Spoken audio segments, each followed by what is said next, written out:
The world doesn't remember the ones it throws away. It remembers the crown, the bloodline, the wolf that howls loud enough to shake the walls of kingdoms. But the girl who survives in the dark, who bleeds quietly and keeps breathing anyway, the world buries her name and calls it mercy.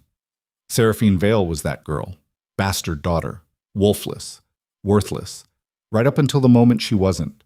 This is the story of what happens when the thing you were told made you nothing turns out to be the only thing that matters. Stay with me until the end. Hit that like and drop your city in the comments. Let me know where in the world you're watching this story catch fire. The summons came at dawn, slid under the iron door of the storage room Seraphine had called a bedroom for the past 11 years. She was already awake. She was always already awake in the gray hours before the Veyrath palace stirred, because sleeping too deep meant not hearing the footsteps in the hall, and not hearing footsteps meant waking up to something worse than cold stone against her spine. She sat up from the narrow cot, her dark hair tangled across one cheek, and looked at the folded parchment on the floor without touching it for a long moment. The wax seal was her father's, the silver wolf's head crest of the Veyrath royal line, pressed so hard into the red wax that the wolf's eye had split. She had never in 22 years received a summons with that seal on it. Messages to Seraphine came in other forms. A kitchen maid telling her she'd missed the evening meal. A guard's knock saying she was wanted for labor in the eastern courtyard. The back of Celestia's hand across her face when no one was watching. Never the seal. She picked it up, broke the wax, read the 3 sentences inside. Her hands didn't shake. That surprised her, or maybe it didn't. She'd learned somewhere around age 9 that shaking was a luxury. Shaking meant you still believed something could be different. Seraphine had stopped believing that a long time ago. She dressed in the cleanest of her 2 gray tunics, tucked the parchment into the waistband of her trousers, and walked barefoot down the servants' corridor toward the throne room, the cold stone floor bleeding chill up through her soles with every step. The palace was waking around her. She could hear it.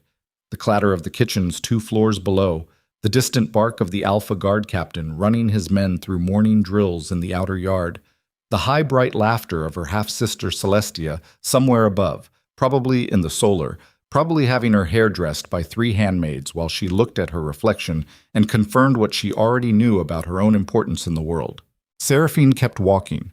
She passed a housemaid carrying fresh linen who glanced at her and looked away without speaking, the way people looked away from something embarrassing. She passed 2 young noblemen who'd arrived last week from a provincial holding, and one of them muttered something to the other, and the other laughed. She caught the word wolfless and kept her eyes forward and her jaw level and put one foot in front of the other. By the time she reached the corridor outside the throne room, she could smell it. The thick press of bodies, the tallow reek of burned candles, the iron and leather scent of armored men.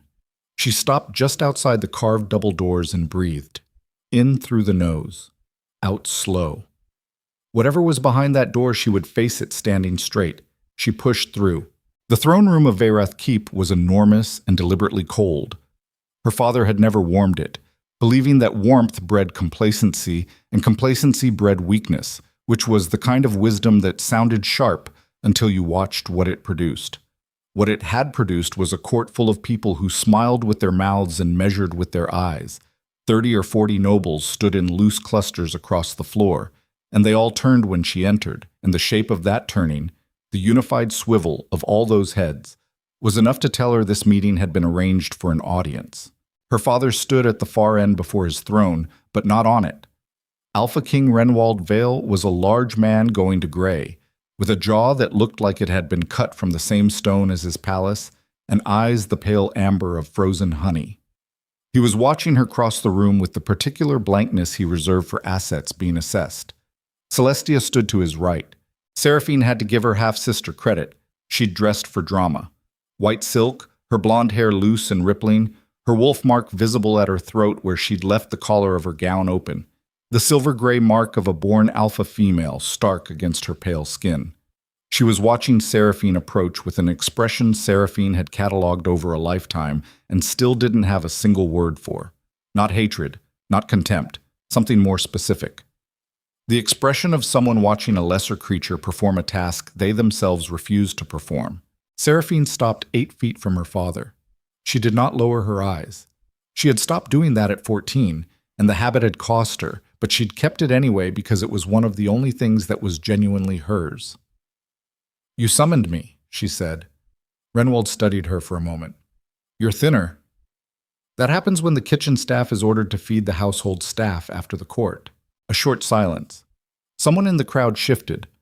Her father's jaw moved slightly, the way it moved when he was deciding whether something was insubordination or just fact. "We have a situation," he said, "requiring a solution. I'll be direct." "That would be new." "Seraphine." His voice didn't rise, but the temperature in the room dropped a degree. "You will listen." She folded her hands in front of her and waited. He told her. He told her about the treaty. He told her about King Draven Kalor of the Nightfang Empire, the Northern Empire, the one the rest of the continent discussed in the same breath as earthquakes and plague, the one whose armies had broken the Valcrest Alliance 7 years ago, and whose territory had been expanding south with the slow inevitability of a tide coming in. He told her about the negotiations that had been running for 4 months through intermediaries, the terms that had been agreed upon, the political architecture that depended on a single clause. The Alpha ruler of Veyrath would give one daughter in marriage to the Nightfang king to cement the alliance. He told her that Celestia had refused that part. He did not editorialize. He simply stated it, and Seraphine heard in the flatness of his voice the argument that had already happened, the one he'd lost, the fact that his firstborn daughter and heir had enough leverage in this court to refuse her king's direct command and survive it, because her mother's family held the eastern trade routes and half the military councils, and Renwald had made himself too dependent on that alliance to break it over something as negotiable as a daughter's compliance. Seraphine looked at Celestia. Celestia looked back at her with that expression, the one without a word, and Seraphine understood the entire shape of what was happening before her father finished speaking. "The treaty requires a daughter of Veyrath blood," Renwald said. "You are of Veyrath blood. Bastard blood. Blood recognized by this crown." He said it without warmth, as though reciting a legal clause. "The Nightfang delegation arrives in 6 days. The bride will be presented at the formal reception and depart within the week." The room was very quiet. Seraphine could hear her own pulse in her ears, steady and unhurried, which seemed almost insulting given what was happening. She turned her head slowly and looked at Celestia. "You could have just said no when Father came to you." "I did," Celestia said. Her voice was light. "And then I offered him a better option." "I'm a better option. You're a available option. That's different." Celestia tilted her head. "Think of it as an opportunity, Sarah. You've always wanted to matter to this family." The way she said it, not cruel exactly, casual. The tone you used to discuss livestock being rotated to a different pasture. This was the wound Celestia had always known how to inflict most cleanly. Not the screaming kind of cruelty, but the quiet administrative kind, the kind that said your existence was a logistical problem that had been efficiently resolved. Seraphine turned back to her father. "What does Draven Kalor want with a bastard who carries no wolf?" "He doesn't know." The bluntness of it was almost impressive. "You're going to present me as, you'll be presented as a daughter of Veyrath." "Which you are." He paused. "The specifics of your particular circumstances are not information the Nightfang delegation requires up front, until they arrive and discover I have no mark and no shift. At which point you will be inside Nightfang borders and married under treaty law, and the political reality of dissolving that treaty will make annulment sufficiently complicated to discourage it." Seraphine stared at him for a long moment. This was her father. This was the man whose blood ran in her veins, whose crest was pressed into the parchment currently sitting against her hip. She had spent 22 years trying to calculate what she was to him, whether it was indifference or disdain or something he carried that was too complicated to call feeling. And standing in this throne room, in her cleanest gray tunic with 40 pairs of watching eyes on her back, she finally had her answer. She was a tool that had been left in the back of a drawer until the moment it became useful. There was a strange clarity in that. She'd been bracing for a verdict her entire life, and now it had finally been delivered, and the pain of it was almost manageable because at least it was finished. "And if I refuse," she said. Her father's expression didn't change. "You have no grounds for refusal. You have no legal standing in this court beyond my recognition of your blood, and I can revoke that recognition, leaving me with nothing. You currently have a room, 2 meals a day, and protection inside these walls. Revoking recognition would end all 3. He said it the way someone describes a consequence they take no pleasure in, but will enforce without hesitation. I'm not asking you to enjoy this. I'm informing you of the decision. Seraphine breathed in, out. She thought about Mira, the washerwoman who'd taught her to read when no tutor would take a bastard child. She thought about the Eastern Wall Walk, where she'd spent hundreds of solitary hours watching the mountains go gray in winter, and green in spring, and gray again. She thought about the 4 times she'd tried to shift as a child, failing each time, lying in the grass behind the stables with her whole body straining toward something her blood couldn't produce, the shame of it hardening over years into something that no longer burned but simply sat. She thought about what it meant to have nothing. She already had nothing. She'd been working with nothing her entire life. The only difference was the address. Fine, she said. The word dropped into the room's silence without drama. She watched her father's shoulders settle fractionally. Relief he didn't show on his face, but couldn't entirely keep out of his body. You'll be fitted for appropriate attire, he said. The court seamstress will attend you this afternoon. I'll need the treaty terms. All of them. Not a summary. A flicker in his eyes. That's not standard. I'm the one going. I'd like to know what I've been traded for. Another beat of silence. Then, slowly, he nodded. I'll have a copy sent to your room. She turned and walked out of the throne room without looking at Celestia again. She made it to the servants' corridor and around the corner, and then she put her back against the stone wall and closed her eyes and breathed through her mouth until the shaking that she hadn't allowed herself in public worked through her hands and was gone. 3 minutes. That was all she allowed. Then she straightened, opened her eyes, and went to find out what a bastard daughter was worth in treaty weight. The treaty copy arrived by midday, delivered by a minor court scribe who handed it to her without meeting her eyes. She sat on her cot in the storage room with the parchment spread across her knees and read every word twice. The numbers were significant. Trade access through 3 northern mountain passes, military non-aggression for a minimum of 20 years, shared intelligence on the Dominion Tribunal, the inter-kingdom enforcement body that had been trying for decades to legislate limits on alpha power, mining concessions in the Greyvast range, and 1 daughter of Veyrath royal blood, given freely and in good faith to Nightfang's king, to serve as his bound queen under the laws of both kingdoms. Freely and in good faith. She read those words 3 times. Then she folded the treaty and slid it under the thin mattress of her cot, and looked at the iron door of her room and thought about the Nightfang king. She'd heard his name her entire life. Draven Kalor. The empire that shouldn't have survived its own founding, built by a man who'd united warring wolf packs through a combination of tactical brilliance and the kind of ruthlessness that made other rulers decide cooperation was preferable to the alternative. He'd taken his father's fractured northern territories and expanded them south, east, and west over 15 years. He had a reputation for precision, not cruelty for its own sake, but consequences that were exactly calibrated to discourage repetition. He was 32, unmarried, and had reportedly sent back 3 previous bride negotiations without explanation. Now he wanted a daughter of Veyrath. He was going to get her instead. She spent 4 days in the palace seamstress's rooms, enduring fittings with a stillness that the seamstress seemed to find unnerving. The gowns were finer than anything she'd ever owned, deep plum and charcoal and a deep forest green that the seamstress said complemented her dark hair, which was the only compliment Seraphine received from anyone in the palace during the entire 4 days. And she noted it with the same careful attention she gave to anything that was true. On the 5th day, Celestia came to her room. She didn't knock. She never had. The door wasn't locked. There had never been anything in this room worth stealing. Celestia stepped inside and looked around with the particular expression of someone confirming a suspicion about the dimensions of a space, and then she looked at Seraphine sitting on the cot lacing her traveling boots. "I wanted to see you before you go," Celestia said. "Here I am." Celestia was wearing rose gold silk. Her hair was elaborately braided. She was, objectively, one of the most beautiful women in the Veyrath court. which Seraphine had always found darkly ironic, as though the world needed to visually demonstrate which daughter it preferred. "Are you angry with me?" Celestia asked. Seraphine looked up from her boot. "No?" A slight narrowing of Celestia's eyes. She'd been expecting something different. "You should be. Why? You did exactly what I would have expected you to do.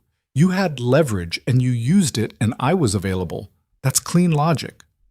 "That's a very cold way to describe your sister selling you to a tyrant." "You're not my sister." Seraphine said it without heat. Just the fact of it, set down between them. "You're the legitimate daughter of the king who also fathered me. That's a biological connection, not a family one. We've never been family." Celestia's jaw tightened. There it was, underneath the administrative cruelty, something more specific, something that Seraphine had always sensed and never quite been able to name. "I'm trying to speak to you honestly before you go." "Then do it." "I didn't think he'd agree to you." The words came out with something in them. Not guilt, but its second cousin. "I told Father to offer you because I assumed Kaelor would reject the substitution and the negotiations would collapse, and Father would eventually have to come back to me with better terms." She paused. "I underestimated how much Father wanted this treaty." Seraphine finished lacing the boot. Started on the second one. "So it was a gamble that didn't go the way you expected." "Yes. And you're telling me this because you deserve to know you weren't supposed to end up in this position." Something moved across Celestia's face, complicated, layered, the kind of expression that took years of proximity to read. "I'm not. I know what you think of me. I know I haven't been kind to you. You've been occasionally cruel and consistently indifferent. In the hierarchy of threats I've faced in this palace, you rank third." Seraphine stood, tested her boots, and looked at her half-sister. "What do you actually want from this conversation, Celestia?" "Not what you want to have said. What do you want?" The silence stretched long enough to become its own answer. "I want," Celestia said slowly, "to not wonder, years from now, whether I sent you somewhere you didn't survive." Seraphine studied her for a moment. This was the most honest Celestia had ever been with her. It cost something. She could see that in the way her half-sister held her shoulders, braced for something. "Then don't wonder," Seraphine said. "I've been surviving this palace my whole life. I'll survive Nightfang." It wasn't reassurance, it was just the truth. Celestia left without another word. Seraphine picked up the single travel bag she'd been given, looked once around the storage room, cot, iron door, narrow window looking out onto a courtyard wall, and felt nothing that resembled grief. Whatever she was leaving behind here had never belonged to her in the first place. The Nightfang delegation arrived on the morning of the 6th day. She watched them from an upper window as they rode through the palace gate. 20 riders, armored in black and deep iron gray, the wolf's head standard of Nightfang snapping at the head of the column. They were different from her father's men, harder somehow, their formation tight and economical, the way soldiers moved when they'd learned that wasted movement cost lives. At the head of the column rode their king. Draven Kaelor was larger than she'd imagined, which she hadn't quite expected given that she'd been imagining something. He rode without visible effort, and there was something in the way he held himself in the saddle, not performing authority, just occupying it the way a stone occupied space, completely and without apology. He was dark-featured, black hair cut close, and even at this distance she could see the stillness of him, the quality of attention that radiated outward and seemed to make the air around him slightly denser. He looked up, not at the window she was standing in, at the window to her left, which was empty, a 3-second scan that moved across the front face of the palace with the efficiency of a man assessing terrain. Then he looked forward again and rode through the gate. She stepped back from the window and put a hand flat against the stone wall. Her heart was beating at the same steady pace. She noted that. Whatever fear she carried, it was the quiet working kind, not the freezing kind. She'd take that. The formal reception was held that evening in the Great Hall. Seraphine was dressed by a pair of handmaids who had been assigned to her for the purpose, and who performed the task with the specific care of people handling something they considered slightly dangerous. She wore the deep forest green gown, her dark hair pinned up with silver combs that had been borrowed from somewhere, she didn't ask, And she stood in front of the small mirror in the room she'd been moved to for the presentation and looked at herself for a long moment. She looked like someone who was pretending to belong in a room she'd never been invited into. She'd looked like that most of her life. Maybe that was useful. The Great Hall was full. Every noble in the palace, the visiting Nightfang delegation, the elaborate machinery of 2 courts performing alliance at each other across a floor of polished dark stone. Seraphine stood at her father's left hand, Celestia at his right, because of course, and watched the Nightfang party enter. Draven walked with 4 of his commanders, but the room organized itself around him the way rooms did around significant gravitational force. People moved without seeming to decide to. Conversations adjusted their angles. Eyes tracked, and then looked away when he turned toward them, except for Seraphine, who kept watching because looking away had always felt like a form of submission she wasn't willing to offer. He stopped 6 feet from her father and performed the formal greeting, correctly, precisely, in the clipped Veyrath court style that suggested he'd been briefed and had given the briefing adequate attention. Then he looked at Seraphine. It wasn't a sweep. It wasn't the assessing look she'd expected, the one men used when inspecting something they were considering acquiring. It was direct, and it was still, and it lasted 3 seconds too long to be casual, and something moved across his face that she couldn't name, something that looked almost like confusion, except that it resolved too quickly into a different expression entirely, one she had even less vocabulary for. His jaw tightened, his eyes, dark gray in the hall's torchlight, stayed on her face. "This is my daughter Seraphine," her father said, with the smooth confidence of a man who had made peace with his own treachery. "Presented to you in fulfillment of the treaty's terms." Draven did not acknowledge her father speaking. He was looking at Seraphine with an intensity that was beginning to draw notice from the surrounding court, and Seraphine stood perfectly still under it, because going still was her oldest skill, and she was not going to flinch in front of 40 witnesses. "Your name," he said. His voice was low and carried a roughened northern edge to it, an accent formed by cold and altitude. He was speaking to her directly, not to her father. "Seraphine Vale, Seraphine." He said it once, as though cataloging it, or as though testing whether the name was the right fit for something. Then something happened that she would spend months trying to reconstruct accurately in her memory. His second-in-command, a large man with a scarred jaw who'd been standing at his right shoulder, inhaled sharply. Just once. The sound was almost inaudible, but not quite, and Seraphine watched the man's eyes go wide and then deliberately blank, the look of a soldier controlling a reaction his body had made without his permission. Draven himself had gone very still, not the studied stillness of a man exercising control. The stillness of a man who has just encountered something he cannot immediately account for. His nostrils had flared, barely, a millimeter, and something was happening behind his eyes, something large and involuntary moving through his composure like a current under ice. He turned his head sharply toward his second, and the look that passed between them lasted less than a second, and Seraphine could not read it, but it made her spine tighten with something that was not fear, but lived in the same neighborhood. Then he looked back at her. And what was on his face now was nothing she had ever seen directed at her. Not contempt, not assessment, not the particular blank quality of eyes that had decided she did not merit sustained attention. He looked at her the way a man looked at something he recognized and hadn't been expecting to find. Alpha Vale. His voice was entirely level, but there was something underneath the level that she could feel vibrating in her back teeth. "A word, now." Her father's pleasant court expression went rigid at the edges. "Of course, Your Majesty, if you'll step to... The bride is wolfless." The words landed in the room like a stone into still water. The ripples went outward immediately. She could feel them in the collective inhale of the crowd, in the way her father's face went from rigid to something more careful, in the way Celestia's chin came up slightly from across the room. Her father began speaking, something smoothly prepared. She stopped listening. Draven Kalor was watching her face. Through everything, her father's prepared defense, the rising murmur of the court, the beginning of what was evidently going to be a significant diplomatic incident, he was watching her face.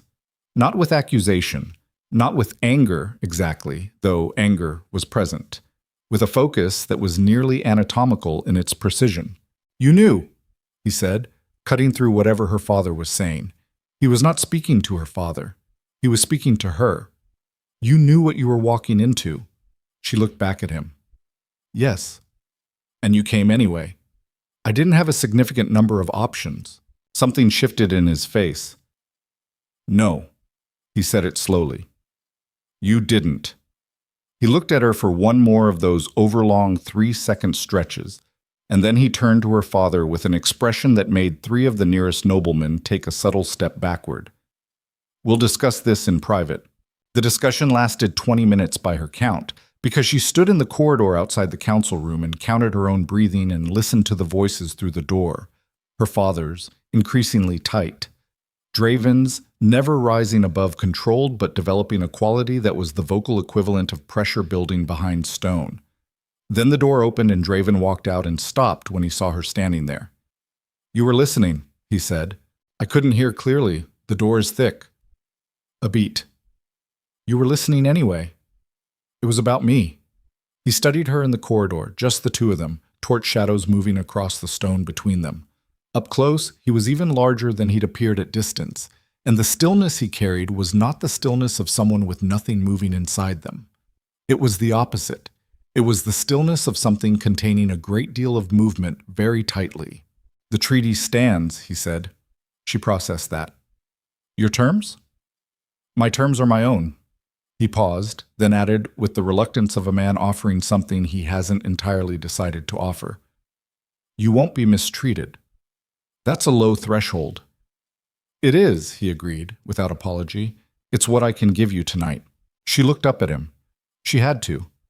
He had 1/2 foot of height on her, and she thought about the word mistreated and the word tonight, and the sound his second had made in the great hall when she'd said her name, and the look on Draven's face when he'd first looked at her, the thing she had no vocabulary for.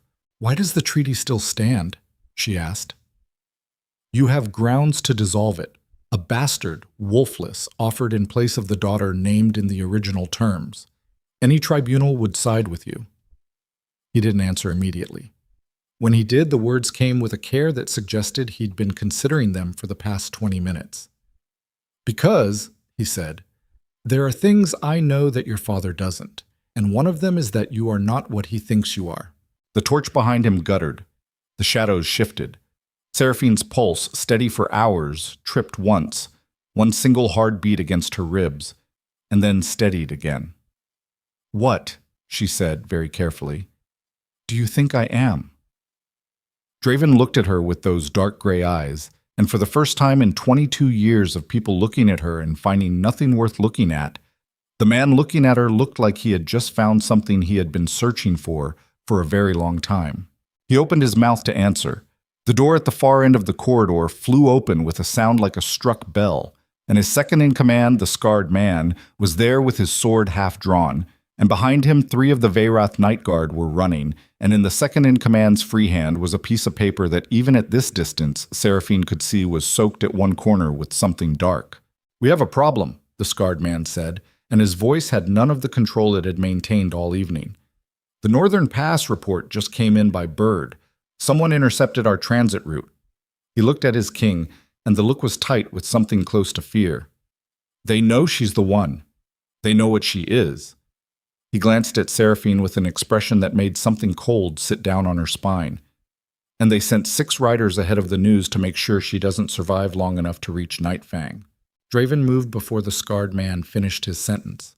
Not toward the door, toward Seraphine. His hand closed around her upper arm, and he pulled her back against the corridor wall in a single motion. Not rough, but absolute, the way you moved something valuable out of the path of something dangerous. His body angled between her and the open doorway, and she felt the shift in him, the thing that had been contained and controlled all evening, dropping down into something older and more direct. How far out? He said to his second. The bird was delayed. Could be an hour, could be less. The scarred man, she still didn't know his name, was scanning the corridor in both directions. The Veyrath Night Guard can't be trusted.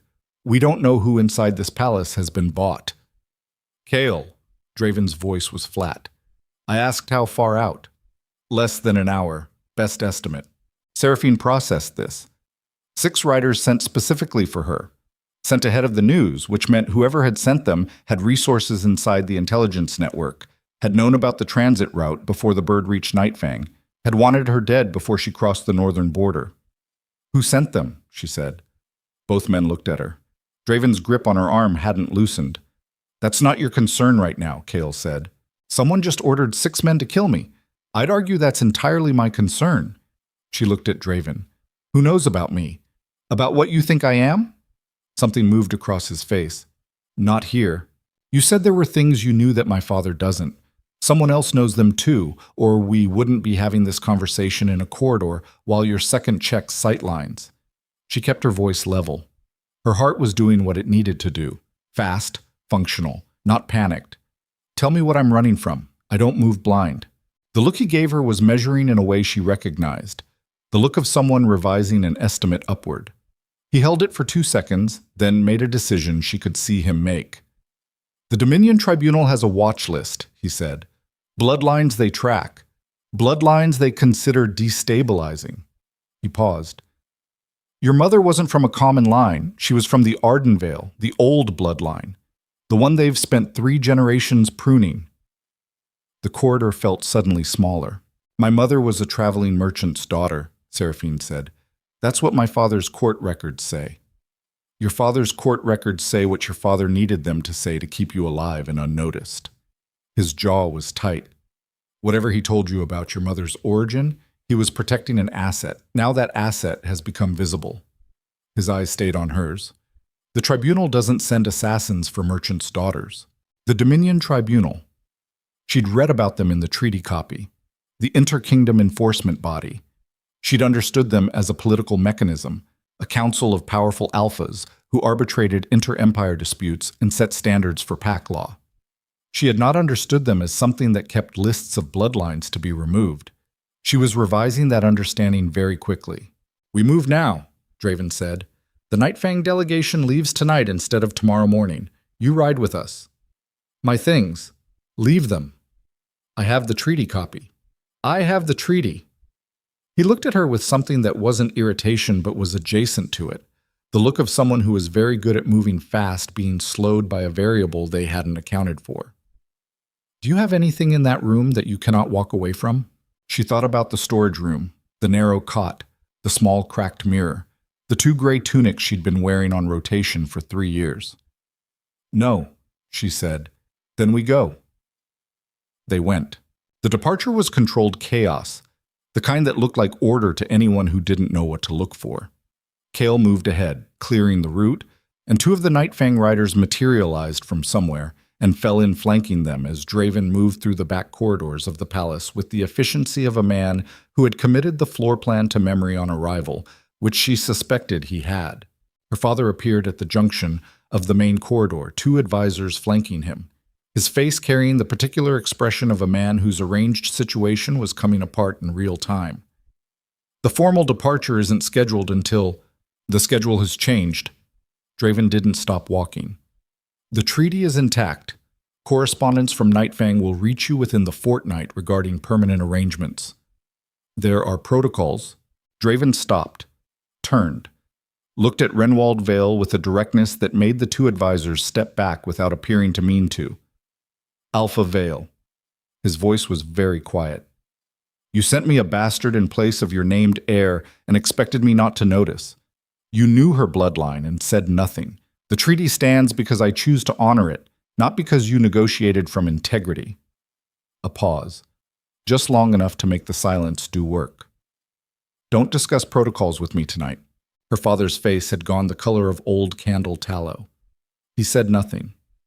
Draven turned and walked, and Seraphine walked beside him, and she felt the specific quality of her father watching her go. Not with grief, not with guilt, but with the concentrated attention of a man watching an asset depart his control. She did not look back. The outer courtyard was cold, the sky above the palace wall deep black and starred. The Nightfang horses were already being brought out.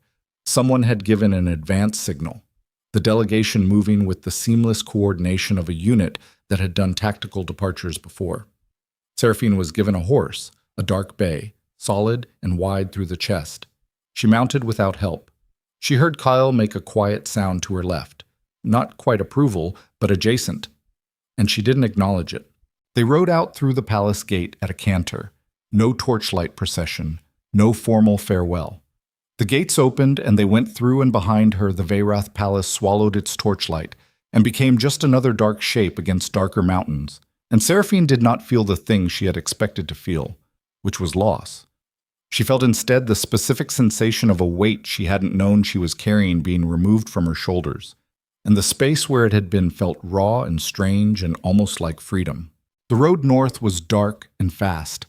They rode hard for the first hour without speaking, the formation tight, Draven at the front and Seraphine 2 positions behind him with one of his soldiers on each side. She matched their pace without difficulty.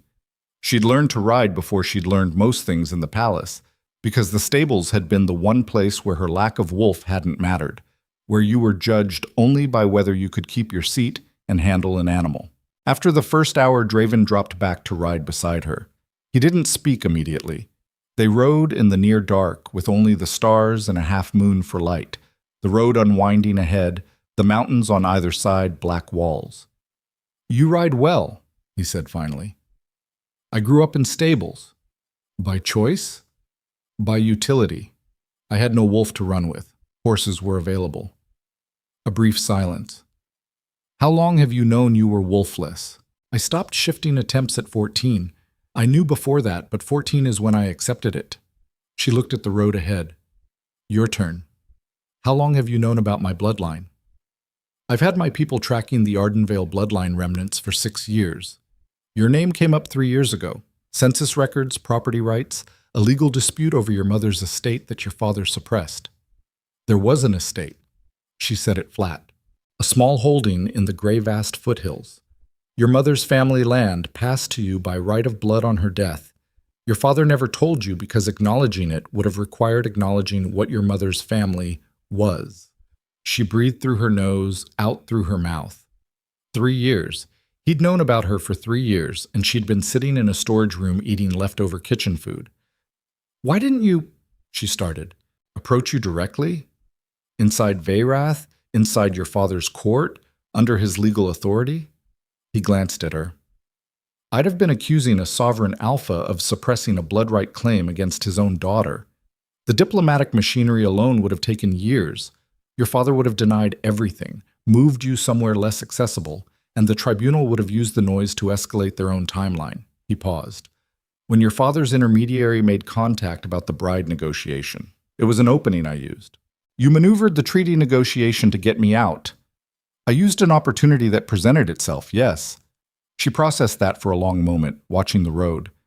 "You still could have told me," she said. "When? You'd known me for 4 hours by the time the threat information arrived." "In the corridor. When I asked what you thought I was."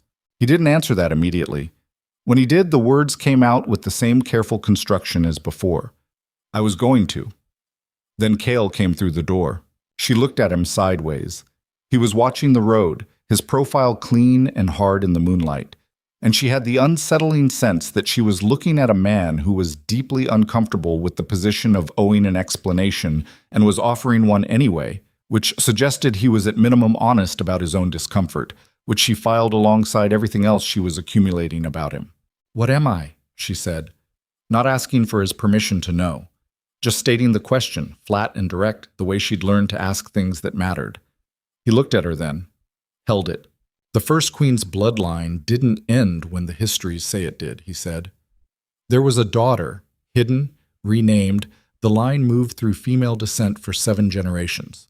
The tribunal spent 2 of those generations trying to find it because the First Queen's power didn't die with her.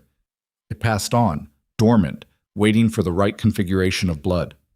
The road moved under them. The horses breathed. "They think it's in me," she said.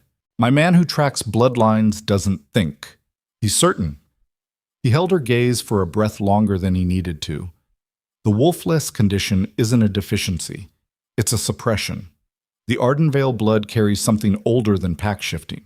It's the power that preceded packs, the thing the First Queen used to hold 7 warring kingdoms without military conquest. Your body suppressed the shift to contain it. The cold night air was very clear in her lungs. She thought about 14-year-old Seraphine lying in the grass behind the stables, straining toward a shift that never came. The shame of it calcifying into something she'd worn like a second skin for 8 years. Not broken, containing something. She didn't know whether to believe it or not. She filed it carefully beside the things she was still deciding. "What does the tribunal do with bloodlines they find?" she asked. His jaw tightened. One word. Terminate. The word sat in the cold air between them for a moment. "Then why are they sending riders to stop me reaching Nightfang? Why not let me go and move against me there? Because inside Nightfang borders, you're under my protection and my law. Moving against you there is an act of war against my empire, and even the tribunal doesn't want that war right now. On the road, between borders, you're a civilian with no legal standing. The kill looks like a bandit attack." She absorbed this. The architecture of it was almost elegant. The tribunal had waited for her to be in motion before moving, had positioned their riders so the window of legal ambiguity was precisely when she was most exposed. "How good are your men?" she said. "Better than 6 tribunal riders," said without arrogance. Just a man accounting his resources accurately. "And if they send more than 6, then we ride harder." They heard the first rider at the same moment, the specific quality of hoofbeats on a road at a gallop, coming from the northeast, cutting toward them at an angle that meant they weren't using the main road. Draven's fist went up, and the formation tightened without a word spoken, and Seraphine felt her horse shift under her in response to the change in the air. Kale materialized from the front of the column.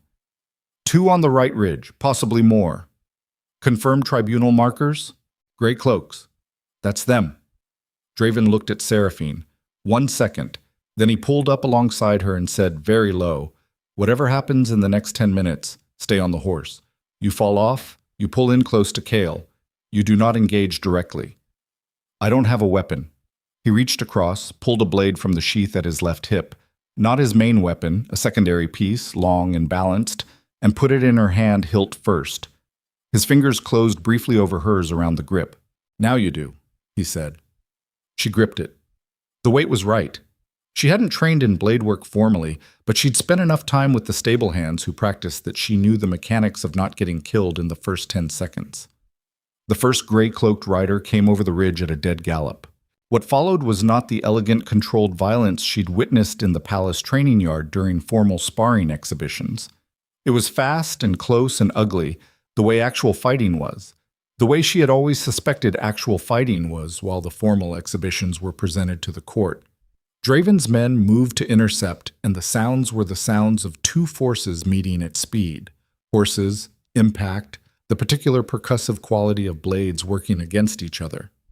And she had exactly enough time to register that 4 riders had come over the ridge, not 2, before a 5th appeared from behind a rock formation on the left side of the road. Coming directly at her, she did not freeze. She'd thought about freezing, in the abstract, the way you thought about whether you were the person who ran into the fire or away from it. She found out in that moment that she was not the kind of person who froze. She turned her horse hard to the left, made him shoulder into the tribunal rider's horse rather than trying to clear him, and the collision knocked the man's first sword strike wide. She felt the blade catch her sleeve, heard the fabric tear. He was bigger, better armed, and had a trained horse under him. She drove an elbow into his chin when he came back around, and it didn't take him down, but it made him bite his tongue. And the sound he made was less like a professional assassin and more like a man who had made a small, serious miscalculation about the quality of resistance he was going to encounter. She heard Draven's voice, close, something sharp in the northern accent that she didn't have vocabulary for yet. And then he was there, beside the tribunal rider, and the moment was brief and absolute, and the gray-cloaked man was no longer sitting his horse. The road went quiet in stages. 4 seconds of aftermath. 5. The horses settling, breathing in the dark. Draven came alongside her. His eyes went immediately to the torn sleeve, the gap in the fabric, the skin beneath. He reached and turned her arm in the moonlight, checking. The cut was shallow, more insult than injury, already stopping. He held her arm for a moment longer than the assessment required. She looked at his face in the moonlight, at the thing moving behind his eyes that he was not expressing as anything except the tightness of his jaw and the quality of his grip, and she thought about what it meant that he had told her what she was, and what it meant that he had given her a knife without being asked, and what it meant that he was currently holding her forearm with the controlled intensity of a man who was doing arithmetic about a threat that had come very close to a conclusion he found personally unacceptable. "I'm fine," she said. "I can see that." He didn't let go. "Draven." His eyes came up to hers. "I said I'm fine." A beat. 2. He released her arm and looked at Kale. "Count." 5 down. 1 unaccounted for. Kale was scanning the ridgeline. He ran. "Which means he reports back." Draven straightened in his saddle. The controlled quality was back, fully assembled. "They'll know she's alive and moving and that we engaged them. By morning, the tribunal has this information." "And they escalate," Kale said. "They escalate." He looked north, toward the border, and then back at Seraphine, and in the moonlight his expression was unreadable except for one thing, one quality that she had no experience of being the subject of, and therefore no framework for, only the raw sensation of it, that she mattered to the outcome of whatever he was calculating. Not as an asset, not as a treaty clause. As a variable he was not willing to lose. "How far to the Nightfang border?" she asked. 4 hours at this pace." "Then we don't stop." He looked at her for a moment. "No," he said. "We don't." They rode. The mountains moved around them, the road climbing north into colder air, the stars overhead hard and bright and indifferent. Seraphine rode with his blade across her knees and her back straight and her eyes on the ridgelines, and she felt the specific quality of something that had been waiting in her chest for 22 years. Something she didn't have a word for yet, something that lived in the place where shame had been, pressing against its own edges like it was testing how much room it had been given. Kale rode up beside her 2 hours in, when the road had flattened and the horses had settled into a long, sustainable canter. He was quiet for a while before he spoke. "The sound I made in the hall," he said. "When you said your name." She looked at him. His scar caught the moonlight, an old seam from jaw to temple. "I heard it," she said. "I recognized your bloodline scent." He said it without preamble. "Before the king did. I've spent 6 years learning what the Vale line carries." He paused, and when he continued his voice had shifted, something stripped out of it that left the sentence very clean. "The first queen's bloodline was supposed to be gone. Finding it was supposed to be a historical exercise." Another pause.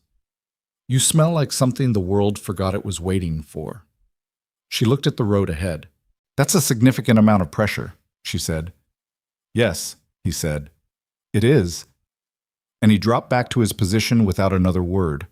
She heard the border markers before she saw them. The bells strung in the mountain passes that the Nightfang border system used, low and resonant in the pre-dawn dark, the sound carrying down through the rock in a way that felt almost like the ground itself announcing their arrival. Draven pulled up at the border marker post, a black iron stake set into the rock, the Nightfang wolf's head cut into it, and looked at her. "Once you cross this line," he said, "you're under Nightfang law. My law. Whatever political leverage your father retained over your position ends at that stake."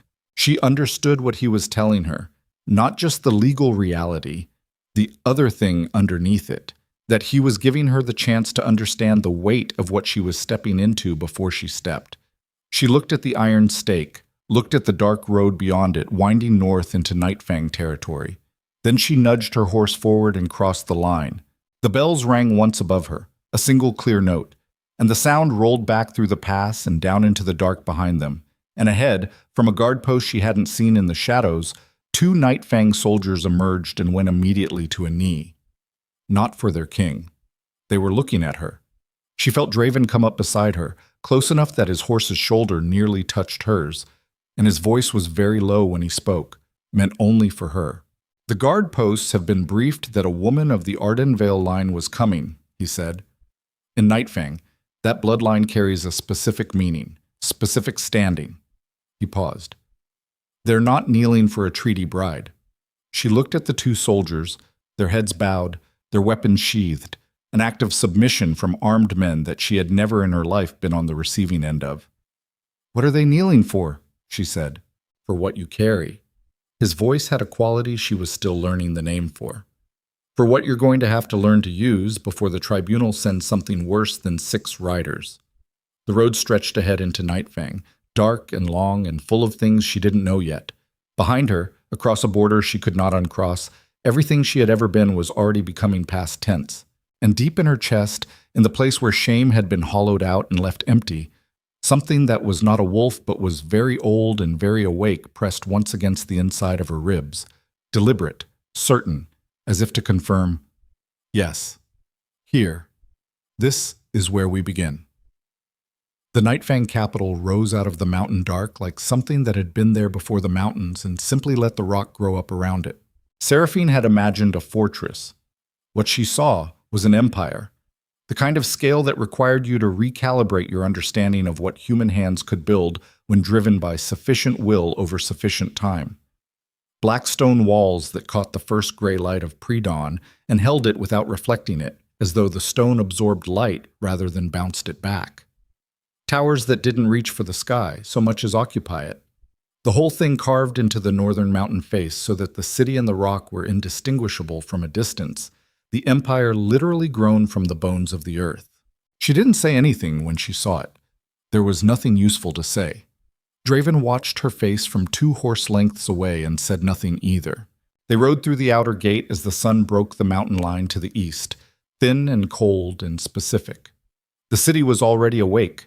She could hear it, the layered sounds of a working capital, the animal noise of stables and markets, the clang of metal from somewhere in the lower tiers. People stopped to watch the procession move through, not with the detached court observation she'd grown up in, something more direct than that. Eyes that held, that assessed, that drew conclusions, and didn't look away when she caught them doing it. She held every gaze that came to her until it broke. Every single one. She heard Kale, riding just behind her left shoulder, exhale once through his nose. She was beginning to understand his exhales as a language. That one meant something like good. The inner keep was smaller than the outer walls suggested, built for function rather than impression. Draven's steward met them in the receiving courtyard, a compact, precise man named Aldrich, who had the manner of someone who had been managing impossible situations for many years and had made his peace with the work. Aldrich looked at Seraphine. Something moved in his face. He recovered it quickly and turned to Draven. "The council has been informed of the accelerated timeline," he said. "There are objections." There always are. "These are more structured than usual. Councillor Vane has requested a formal bloodline assessment before any permanent arrangements are—" "Councillor Vane's requests go through me," Draven said. He didn't raise his voice. He simply weighted the sentence in a way that made the air in the courtyard heavier. "Arrange quarters for Lady Seraphine. The East Tower rooms." Aldrich absorbed this without visible reaction. "The East Tower is reserved for—" "I know what it's reserved for," said. Draven looked at him. "Arrange it." Aldrich inclined his head and moved. Seraphine dismounted and handed her horse to a stable hand and looked around the inner courtyard, taking inventory the way she'd learned to take inventory of every new space she'd been deposited in. Exits, sight lines, the positions of the guards, their attention patterns, whether they watched inward or outward. Who in this courtyard carried the specific quality of someone performing their role, and who carried the quality of someone observing it. She caught Draven watching her do it. "You survey every room you enter," he said. "I grew up in a palace where the people most likely to hurt me were the ones I saw every day." She handed back his blade, hilt forward. "You learned to read the space." He took the blade. His fingers were briefly warm against her hand. "Keep it." She looked at the knife, looked at him, took the blade back and tucked it into the fold of her traveling cloak. "The council," she said. "How much trouble are they going to be?" "Significant." He said it without hesitation, which she appreciated. "Half of them have political arrangements that depend on Nightfang remaining unentangled from Ardenvale bloodline complications. The other half are genuinely afraid of what the tribunal will do if they believe I'm shielding a legacy bloodline actively." "And you're doing exactly that." "Yes." "Why?" She looked at him straight. "The real reason. Not the treaty, not the bloodline's strategic value. Why?" The courtyard had mostly cleared. Kale was visible at the far end, deliberately turned away and supervising the horses with the transparent focus of a man granting privacy. Draven looked at her for a long moment, and she held it and didn't fill the silence because she'd learned that silence was one of the better interrogation tools available. "Because the first time I looked at you," he said carefully.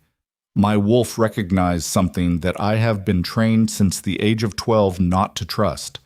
And I have been wrong about many things in my life, but not about that. Not once. He paused. And because you walked into a throne room alone, knowing what you were walking into, and stood straight the entire time, and that is not nothing. She breathed in, out. She didn't know what to do with that. She stored it and moved on, because dealing with it required time she didn't have. Show me the East Tower, she said. The East Tower rooms were nothing like the storage room she'd left behind. High ceilings, a bed that was an actual bed, a window that looked north over the outer wall and into the mountain range beyond. She stood at the window for a few minutes after Aldrich's assistant left her alone and looked at the mountains and breathed and let herself be still. Then she started learning the keep. She spent 3 days doing it systematically, not sightseeing, not acclimating in any soft sense of the word, but building a map inside her head the way she'd built maps of the Veyrath palace, because knowing where every door was and who stood near it had kept her out of trouble more times than she could count. She walked corridors until guards stopped watching her with alert wariness and started watching her with the mild attention reserved for regular furniture. She found the library and spent hours in it reading Nightfang history, council structure, bloodline law, the legal architecture of how the empire ran. She ate in the Great Hall and listened to the conversations around her with the specific quality of attention she'd learned in a court that had never invited her to speak. Draven gave her space during those 3 days. Not distance. He appeared at meals, checked in with Aldrich in ways that put him in her proximity without requiring her to perform anything. She understood what he was doing. He was letting her build ground under her feet before asking her to stand on it. On the 4th day, he came to the library. She was cross-referencing 2 bloodline law texts when she heard his footsteps. She knew his walk now, the specific cadence of it, and looked up. Council meeting this afternoon, he said. I'd like you present. As what? As yourself. She closed the first text. They're going to push on the bloodline assessment. Yes. And the wolfless question. Yes. And whether the treaty is valid given the substitution. Vayne especially. He sat down across from her, something she'd noticed he did. Chose to be at her level rather than standing over her, which, given his size, was a decision, not an accident. I want you there because I want them to see you directly, rather than continue constructing a version of you from rumors. What version have they constructed?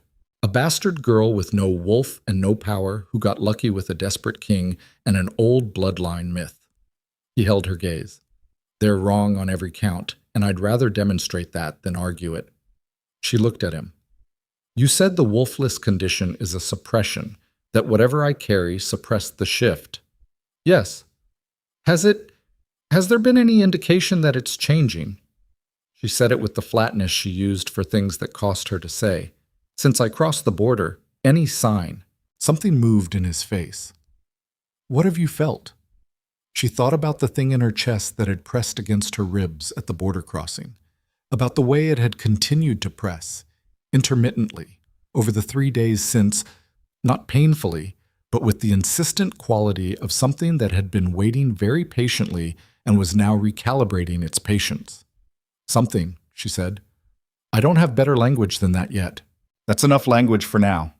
He stood. Council is at the 3rd bell.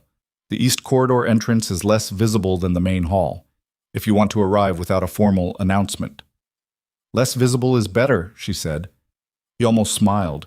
It didn't quite make it to his face, but it moved through his eyes. The library will be here when the meeting is done. The council chamber was a long stone room with a table that fit 14 and windows cut into the north wall at angles that filled it with cold, clear light. 11 of the 14 seats were occupied when she walked in behind Draven. The conversation that had been running stopped. She had sat in rooms where she was not wanted before. She had long practice at not treating it as information about her worth. She walked to the seat Draven indicated, to his right, which was not a subtle placement, and she noted what he was communicating to the room with it. And she sat and put her hands flat on the table and looked at the council. Councillor Vayne sat directly across from her. He was older, white-haired, with the careful eyes of a man who had survived several political eras by being smarter than whatever was trying to kill him and flexible enough to adjust. He looked at her with something that was not hostile, but was absolutely assessing, the kind of look that was doing math. "Lady Seraphine," he said, "welcome to Nightfang." "Correct. Bloodless." "Thank you," she said, equally bloodless. The first hour was procedural.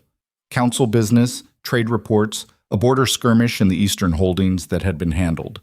She listened without speaking, cataloging who spoke with what weight, who deferred to whom, who watched Draven for signals before forming opinions and who had opinions already formed. She filed it. Then Vayne turned to Draven and said, "The tribunal has formally requested a bloodline assessment of the lady under the Council of Blood Right Statute, Article 14. "I'm aware of the request," Draven said. "The statute requires a council vote to override a formal tribunal request. It's not at your sole discretion. Which is why we're voting." Draven looked at the table. Discussion.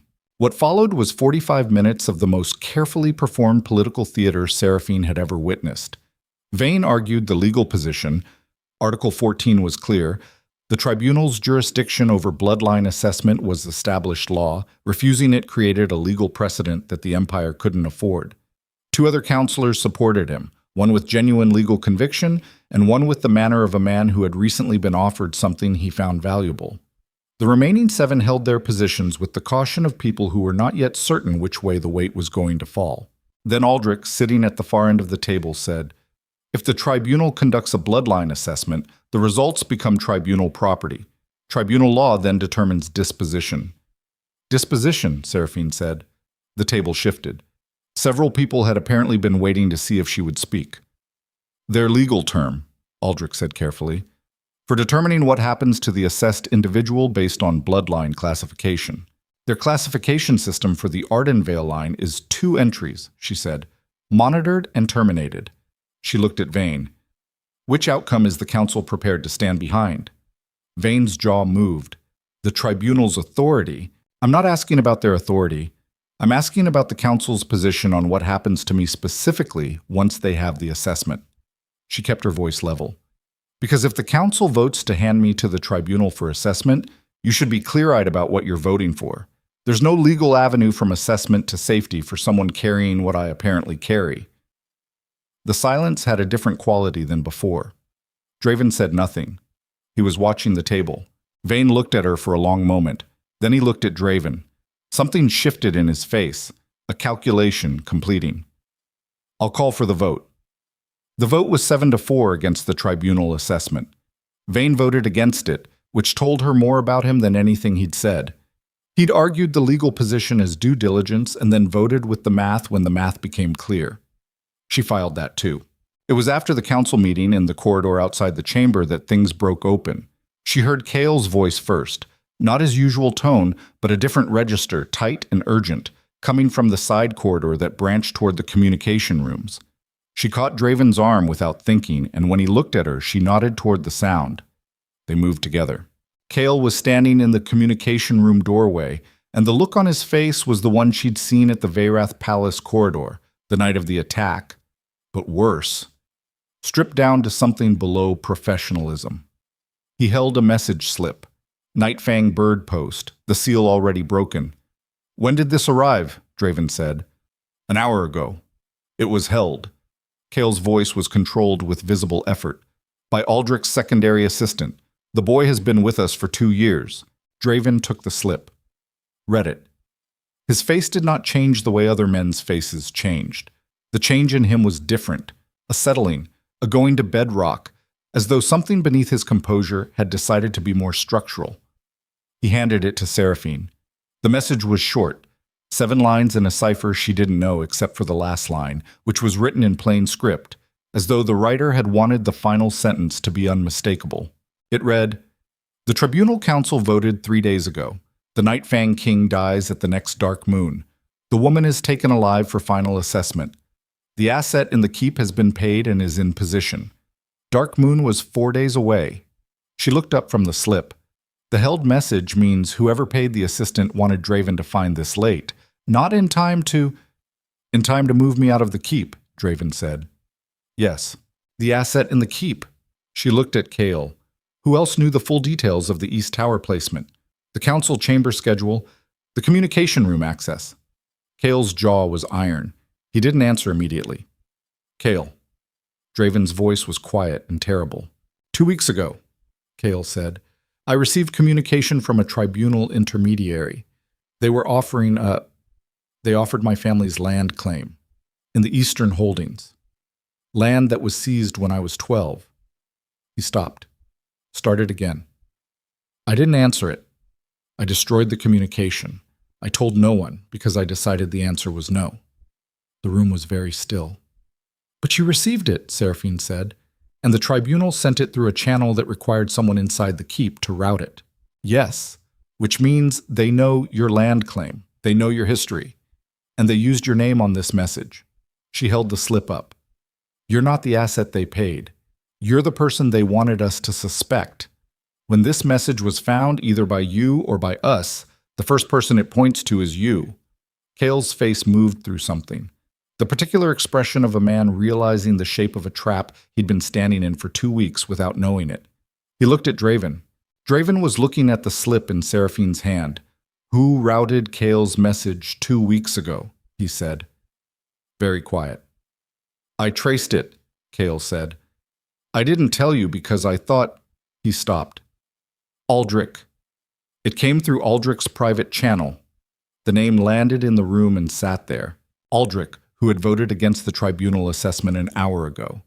Aldrich, who had provided the legal framing that had swung 3 votes. Aldrich, who had been running this keep's internal operations for 11 years and whose secondary assistant had held the message for an hour. He voted against the assessment, Seraphine said. To earn trust, Draven said. The word trust came out of him like something he was expelling. To demonstrate he was aligned. So when the dark moon came, he'd be the last person suspected. She breathed through it. He's been inside this for longer than I've been here. Possibly longer than the negotiations started. Draven looked at the wall, just for a second.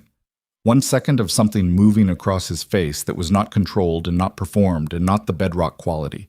Something raw and old. The face of a man who has just been made to understand that the person who managed his household for 11 years, who ran his logistics and his council correspondence and his keep records, had been working a different agenda the entire time. She understood in that moment what it cost him. Not the strategic loss, the personal one. Betrayal by a stranger was accountable. Betrayal by someone you had treated as integral to your operation, someone you had trusted with the mechanisms of your daily survival, was a different kind of wound entirely. It rewrote the past. It made every interaction into a question mark. She'd lived with that feeling her whole life. Trusting no one had been her protection. He hadn't had that luxury. An empire required trust distributed across a structure of people. She looked at the message in her hand and thought, this is what it costs to need people. This is the price of building something. She had never thought about it that way. She had only ever thought about the protection of needing no one. But he had built this empire on a network of trust and loyalty, and one thread had been turned against him, and the whole thing had just become very fragile in a specific way that could not be fixed before 4 days were up. Where's Aldrich now? She said. Council session finished 30 minutes ago, Kale said. He was in the Great Hall when I came to the communication room. He doesn't know the message was found. Not yet. She looked at Draven. He was looking at her, and there was nothing careful about the way he was doing it. None of the measured qualities she'd come to read as his default. He was looking at her the way a man looked at the only solid ground in a room that was flooding. If we move against him now, the tribunal knows their man was burned, she said. They send the replacement asset. We don't know who that is. If we leave him in place, he continues operating, Draven said. We leave him in place and let him think he's operating. She turned the message slip over in her hands. 4 days. You change the keep's security structure without explanation. Routine rotation. You make sure no information Aldrich receives is actionable. And we find who the tribunal is using as their secondary contact in the capital before the dark moon. Draven watched her for a moment. And if we don't find the secondary contact in time? She looked at him. He was the target. King of Nightfang, the man the tribunal wanted removed before his protection of an Arden Vale bloodline could shift the continental balance. She was the leverage, the asset to be taken alive. The plan had a clean logic. Kill the protection, take the protected. Without him, she was alone in an empire she'd been in for 4 days with no legal standing and no allies she'd had time to build. Without her, he lost whatever she was carrying in her blood that his wolf had recognized as worth going to war for. They were each other's single most critical variable. She hadn't had time to process that. She was processing it now, in a communication room with a betrayal still warm in the air, 4 days from a dark moon that was supposed to be the end of both of them. "Then we don't use the 4 days for safety," she said. "We use them to move first." Draven looked at her for a long time. "Moving first," he said slowly, "means going after the tribunal before the dark moon, on their ground, with the element of surprise we have right now before they know the message was intercepted." "Yes. That's not a defensive position. That's an act of open war against the Dominion Tribunal. They already declared war against you when they paid Aldrich. You just hadn't received the declaration yet." She held his gaze. "The only question is whether you respond on their timeline or yours." The silence was absolute. Then something in his face changed. The bedrock quality settled differently, not heavier but more decided. The expression of a man who had just crossed a line in his own thinking and was not going to cross back. "Kale," he said. "Yes. Assemble the inner command, not through Aldrich's communication chain, direct contact only. Understood." And Kale, a pause. "I know it wasn't you." Kale held that for a moment, nodded once, tight and precise. Left. Draven looked at Seraphine. The room was very quiet and very cold, and the lantern on the wall threw light that didn't quite reach the corners. "You said you don't move blind," he said. "What you're carrying, the thing in your chest that's been pressing since the border. If we go after the tribunal directly, we're going to need every weapon available." His voice was careful in a way that meant he was asking something he wasn't certain he had the right to ask. "When you feel that thing and you press, does it feel like something that could be drawn out? Deliberately?" She thought about it honestly. The honest answer was that she didn't know. The honest answer was that she had spent 22 years believing she was empty of the one thing wolves were supposed to carry, and the idea that she was not empty but containing, that what she'd been told was a deficiency, was actually a pressure valve holding something vast and unknown. The honest answer was that she did not know what would happen if she opened that valve deliberately, and she was afraid of it in a way she had very little practice being afraid of anything. But the alternative was dying in 4 days without ever finding out what she was. "Yes," she said. "I think it can." He breathed, just once, through his nose. "Then when the time comes, I need you to trust me enough to try." She looked at him in the cold lantern light, this king of a brutal empire who had pulled her out of a storage room and given her a blade and a border to cross and a window with mountains in it, and the first honest answer to the question of what she was that she had ever received in her life. She thought about trust. She thought about what it cost and what it built and what it left behind when it was broken. "Ask me again when the time comes," she said, "and I'll tell you yes then too." It was the most she had ever given anyone. She was almost certain he understood that. Above them, somewhere in the stone of the keep, Aldrich was moving through his evening routines, performing loyalty with the smooth expertise of 11 years of practice, entirely unaware that the woman he'd helped plan to eliminate was sitting in the communication room below him, deciding to become something the world had spent 3 generations trying to prevent. They had 3 days before the dark moon, and they used every hour of them. The inner command assembled in the lower war room, a room Seraphine hadn't found in her 3 days of mapping the keep, because it wasn't on any level accessible through the main corridors. Draven led her there through a passage behind the library's south wall, down 2 flights of stairs cut directly into the mountain rock, and she filed the route without comment. 6 men around a stone table, torchlight, no windows. The kind of room that had been built specifically for conversations that couldn't survive open air. She was the only person at the table who hadn't been in this room before. She could feel that in the way the 6 men registered her presence, not hostility, but a calibration, a reassessment of what was happening and what it meant that she was here. Draven didn't introduce her as a treaty bride. He didn't introduce her at all in those terms. He said, "Seraphine Vale, Arden Vale blood, direct descent. She stays in this room." That was the end of the question. She listened for the first hour while Kale laid out what they had. The tribunal's operational structure in the capital. 3 confirmed contact points. A merchant house in the lower city that ran courier work, a council liaison office 3 streets from the keep's eastern gate, and a safe house in the upper tiers that had been under passive surveillance for 6 weeks without Draven's knowledge, which meant the surveillance itself was Aldrich's operation. Watching for threats to the tribunal rather than to the keep. "He's been running counterintelligence against us inside our own walls," one of the commanders said, a hard-jawed man named Perak, with the specific stillness of someone who had spent years in close work. "For how long?" 2 years minimum, Kale said, based on what I've reconstructed from the communication routes. Perak looked at the table. 2 years. He said it the way you said a number that was too large to be real and was real anyway. 2 years. Draven had sat across from Aldrich in council sessions, handed him correspondence, trusted him with the logistical architecture of the Empire's internal operations, and the entire time that trust had been oriented in 2 directions simultaneously. It was the kind of betrayal that didn't just damage the present. It worked backward through memory, contaminating everything it touched, making you question the decisions you'd made on the basis of information that had been curated for you by someone running a separate agenda. She watched Draven process it. He didn't let it show in his face, but she was beginning to read him in the way you read weather. Not from direct observation, but from the pressure changes in the air around him. He was sitting with it, letting it settle into fact rather than fighting it. That was a specific kind of discipline, the kind that distinguished a ruler who could absorb damage from one who broke under it. She thought, he's been alone in this for a long time. Not in the personal sense.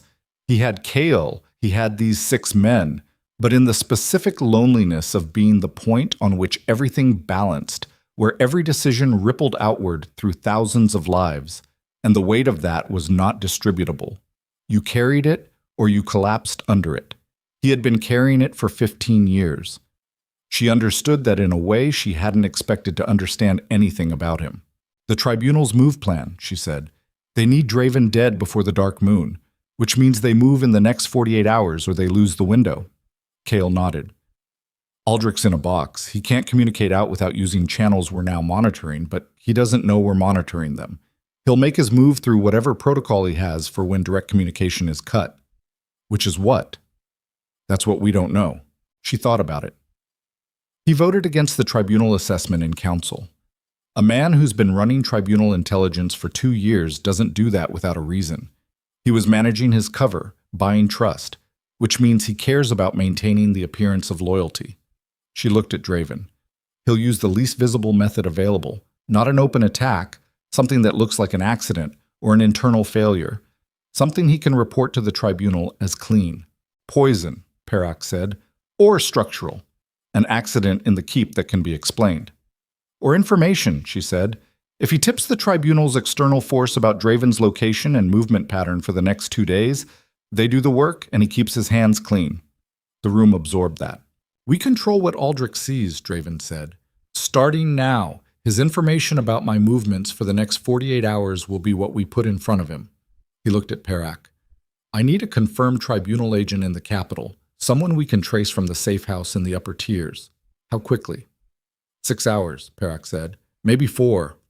4. And I want the merchant house in the lower city under physical watch before dawn. Not surveillance, physical containment." Perak nodded and left. The planning ran until the 2nd hour past midnight. When the others filed out, she stayed, and Draven stayed, and the room was quiet with the specific quiet of a space where significant decisions had just been made and the weight of them hadn't fully settled. "The thing you're carrying," he said. Not looking at her, looking at the table, at the marked-up map spread across it. Kale's bloodline scholar, the man who spent 6 years tracing the Ardenvale line. He's in the capital. "I know, you mentioned him in the 2nd day. I need to bring him to the keep before we move." He looked up. "He's the only person alive who can tell us what the awakening looks like, what triggers it, what it does to the body." A pause. "I won't ask you to open something you have no information about." She held that. It was a specific kind of consideration, not softness, but precision. The difference between a man who treated her as a resource to be deployed and a man who understood that what she was being asked to do was not nothing. Get him here, she said. He sent a rider before dawn. The scholar arrived midday of the second day, a thin man of around 50 named Breswick, who smelled of ink and old paper and carried himself with the slightly startled quality of someone who had spent most of his life in libraries and was always mildly surprised to find himself in motion. He looked at Seraphine for a long moment after Draven introduced them, the way a man looked at a document he'd been studying in fragments for years and had just been handed in complete form. The suppression will have been building pressure since the border crossing, Breswick said. He sat across from her in the East Tower sitting room, his hands wrapped around a cup of something hot, entirely focused. The Vale blood responds to specific environmental triggers. You've been inside Nightfang territory for 5 days. That's enough contact with the land for the suppression to have started. Degrading is the wrong word. Thinning. What does the awakening do? She said. The historical accounts describe it differently depending on the source. All of them agree on the core mechanism. He set the cup down. The first queen didn't have a wolf. She had something that preceded pack consciousness, a connection to what the old texts called the root territory, the land itself, not metaphorically. The Vale power is geological in nature. She could feel every living thing within a territory's borders as a physical sensation, could influence, not control influence, the emotional state of any pack alpha within range, because pack wolves are inherently land-bonded and the Vale blood sits beneath that bond. Seraphine looked at the window. The mountains were there, gray and present against the afternoon sky. She could make alphas feel the land, she said slowly. She could make them remember why they were bonded to it, why they fought for it. The wars she ended, she didn't win them through force. She stood on the ground, and the alphas felt what it meant, and the math of the conflict changed. Breswick picked the cup back up. The Tribunal's terror of the bloodline isn't about power in the conventional sense. It's about what happens to political structures built on fear and hierarchy when a significant number of alphas simultaneously remember that their bond is to land and pack, not to empire. She sat with that for a long time. It felt true. That was the disconcerting thing. It felt like information about something she'd been carrying without knowing it, the way you recognize the name of a sensation you'd had for years without vocabulary. When it comes, she said. Does it hurt? Breswick looked at her with something that was not evasion but was careful. The account suggested is significant, yes, but survivable. The first queen survived it. That's a low sample size. He almost smiled. Yes, it is. She met Draven's eyes across the room. He held her gaze for a moment, and she saw in it the thing she'd been seeing since the communication room. The particular quality of a man who had made a calculation that put someone else's survival above his own strategic position and was not comfortable with it, and was doing it anyway. She looked away first. She needed to be able to function in the next 12 hours, and looking at him too directly was becoming a distraction she couldn't afford. Perak's team had the tribunal agent in the upper tiers under physical watch by the evening of the second day. The man was a mid-level courier, no combat experience, significant information access, and it took Kale 40 minutes in a room with him to build a complete picture of the tribunal's timeline. They were moving on the third day, not waiting for the dark moon. Aldrich had communicated the morning's fake schedule, Draven visiting the Eastern Armory at midday, a route that had 2 choke points, and the tribunal's external team of 12 was already inside the capital, had been for a week. 12 against Draven's inner command of 8 plus whatever force they could move from the keep garrison without tipping Aldrich. We don't defend the armory route, Draven said. The war room again, the 6 men, Seraphine, Torchlight, and Stone. We let the tribunal team take their position and we come at them from behind. They'll have a signal system, Kale said. If the target doesn't appear on schedule, they collapse the operation and scatter. So the target appears on schedule. He looked around the table. I ride the route. The team comes in from the east alley and the rooftop positions 30 seconds after I draw them. The silence that followed had a specific texture. None of the 6 men said no. They were weighing it the way soldiers weighed what their commander had just said, when their commander had just proposed using himself as the live element in a tactical trap. That's a tight 30 seconds, Perak said finally. You've worked tighter. On other people. The margin is sufficient. Draven's voice had the quality that closed discussions. Aldrich stays in his quarters until it's done. Breswick stays in the keep. He looked at Seraphine. You stay in the keep. She met his gaze. No. The room temperature dropped a degree. This is not a negotiation, he said. I know what it is. She held it, the weight of him across the table, the controlled force of his attention when it was focused at that intensity. It was significant. She'd learned in 4 days that it was significant. If the tribunal is capturing me alive, they'll have a secondary team with a separate objective. Your 12 fighters are the kill team. There's a capture team somewhere in this city I haven't been shown evidence of yet. She looked at Kale. Have you confirmed only one team? Kale held a half-second pause that told her everything. The courier mentioned 12. He may not have had complete information. He had information about the kill team because that's what his handler gave him.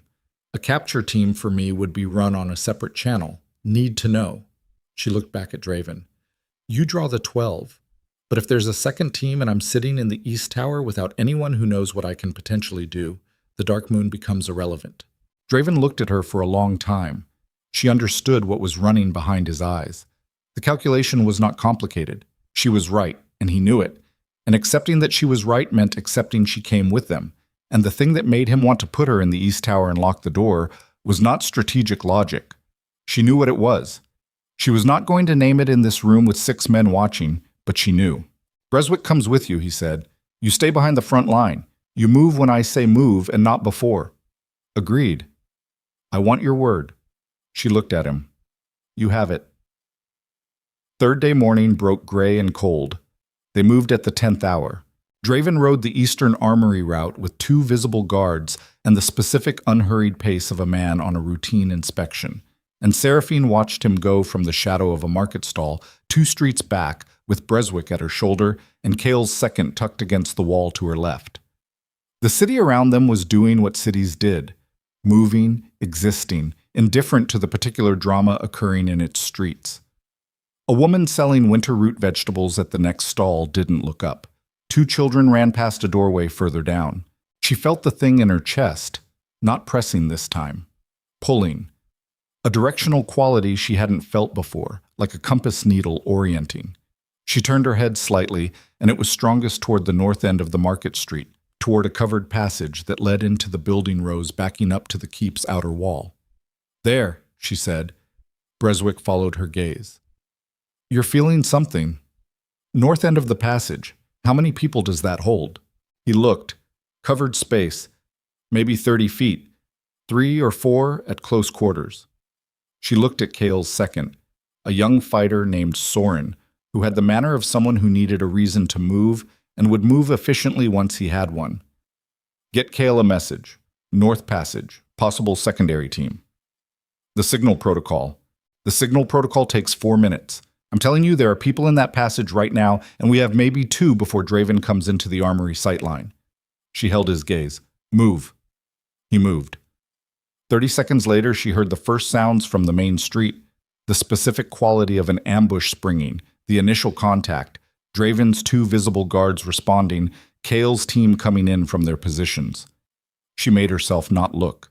She kept her eyes on the North Passage.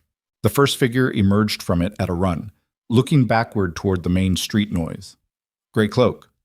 She registered it the same moment her feet were already moving. Breswick grabbed her arm.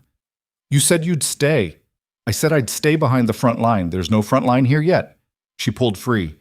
Get back against the wall. She covered the distance at a run, blade in hand, Draven's blade, the one he'd given her at the Palace Road, the one she hadn't returned since he'd told her to keep it, and came at the gray-cloaked figure from the side while he was still turned toward the main street noise. It was not elegant. Close quarters work at speed with one blade against a man who was larger and trained was not the kind of thing that went elegantly.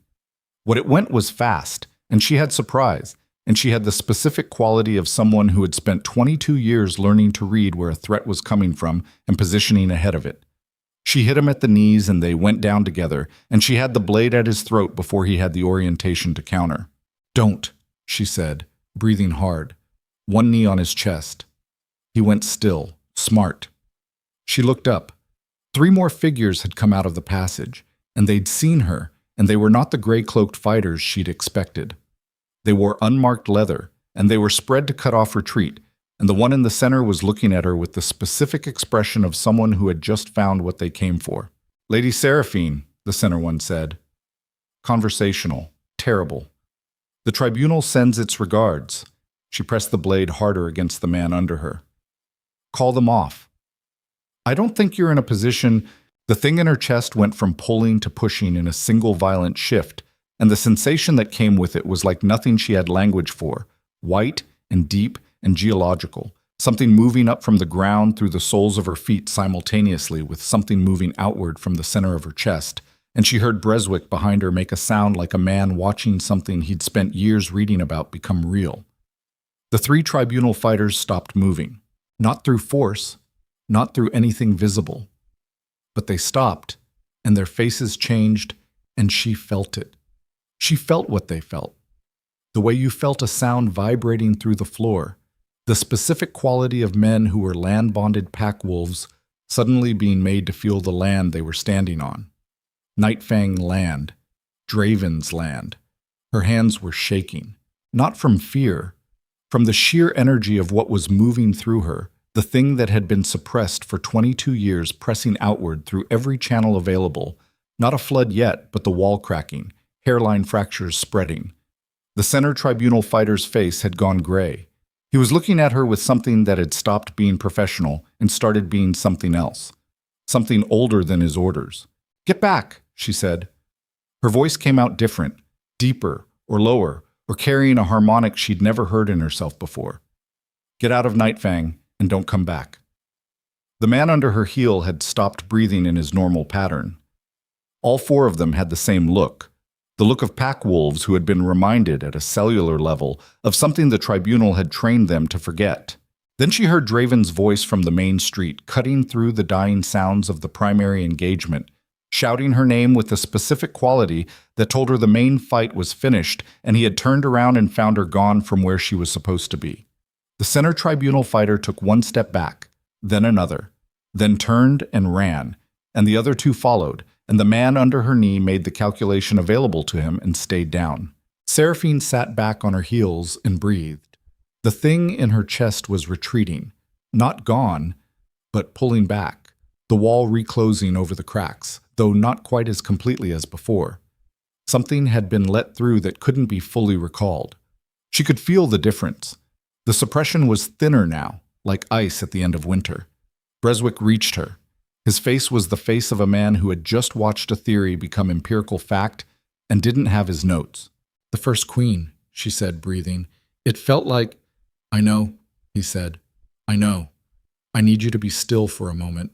She heard Draven at the mouth of the passage, coming in at a run, blood on his jaw from somewhere, eyes going immediately to her, and the expression on his face when he found her on her knees but upright was not a controlled expression. Not at all. It was the raw version, the one under every carefully assembled layer. He crossed to her and dropped to a knee in front of her and put both hands on her face, checking her the way he'd checked her arm on the mountain road. Quickly, completely, with the focus of a man accounting for damage on something he categorically refused to lose. "You moved," he said. "There was a secondary team." She met his eyes. "I told you there would be. You moved." It was an accusation. It was the voice of a man processing the distance between what had almost happened and what had happened instead. "I'm here," she said. "Look at me. I'm here." He looked at her, held it. All of it was in the 3 seconds of that look. The cost of the last 3 days, the weight of the betrayal still in the walls of his own keep, the specific terror of a man who had decided something mattered and then watched it walk toward danger without him.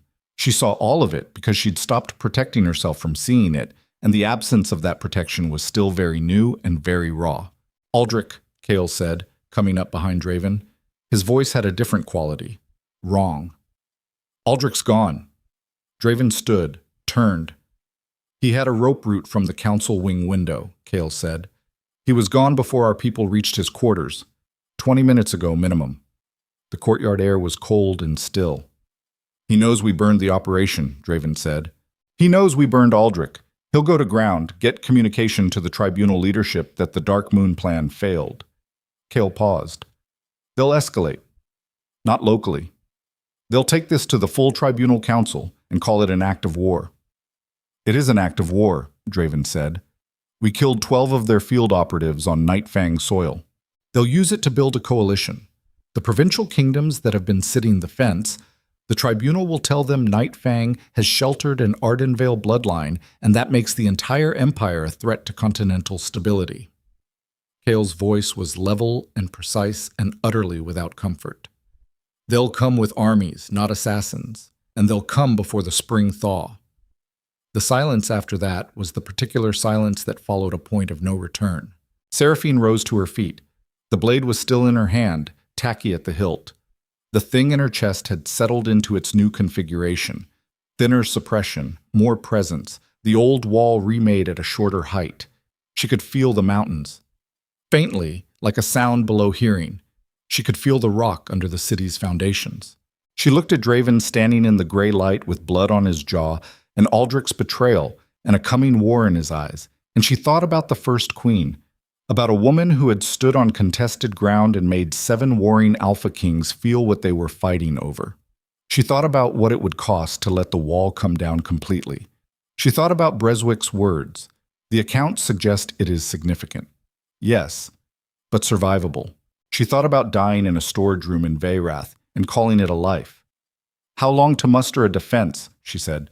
Winter works against a large force, Draven said, but the tribunal will wait for thaw. That gives us 60 days, Kale said. 70 if the mountain passes stay closed. 60 days? She looked at the mountains rising above the keep walls, gray and enormous and old. Breswick, she said, the First Queen's power at full awakening. What was the maximum territorial range? He stared at her. The accounts aren't. The range varied, the conditions. Breswick. She looked at him directly.